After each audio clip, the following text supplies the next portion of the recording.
Have you ever wondered if ancient scripture and modern science could speak the same language? What if a book, revealed over 1,400 years ago, contained insights that scientists are only just beginning to understand? Welcome, as we embark on a fascinating journey into the heart of the Quran, where spirituality and science converge in the most astonishing ways. Let's start with the cosmos. For centuries, humanity believed the universe was static, unchanging. But in the 20th century, astronomers like Edwin Hubble discovered that the universe is actually expanding. Now, listen to this verse from the Quran.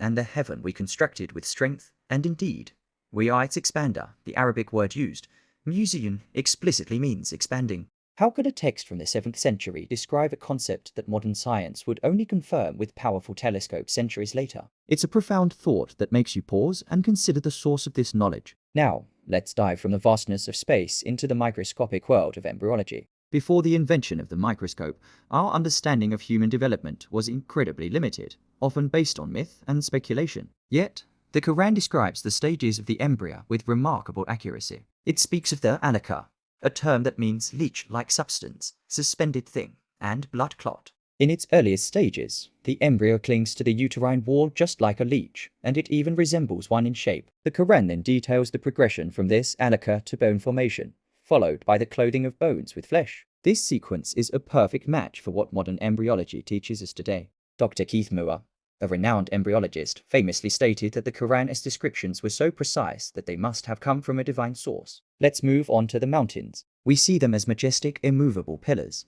But what's their true function? Modern geology tells us that mountains have deep roots, like pegs or stakes, that stabilize the Earth's crust, preventing it from shaking violently. The Quran uses a powerful analogy to describe this very function, and we have placed on the earth firm mountains, lest it should shake with them. The word used for mountains, rawazia, means firmly fixed, and the imagery of them acting as stabilizers to prevent tremors is a direct parallel to the geological principle of isostasy. It is as if the Quran gave us a glimpse into the planet's geological blueprint long before we had the tools to map it ourselves. Finally, consider the meeting of the seas.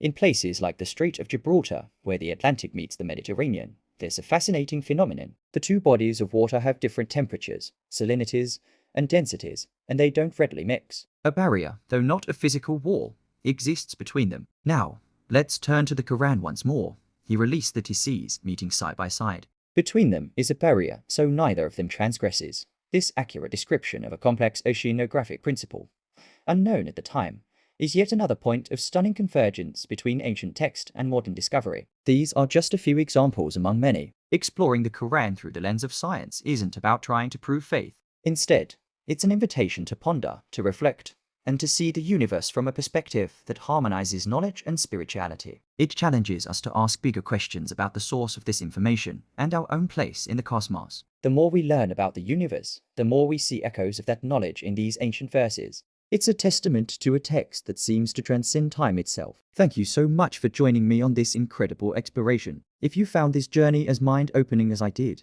please give this video a thumbs up. And don't forget to subscribe and hit the notification bell for more content that challenges perspectives. We'd love to hear your thoughts in the comments below. Until next time, keep questioning and keep exploring.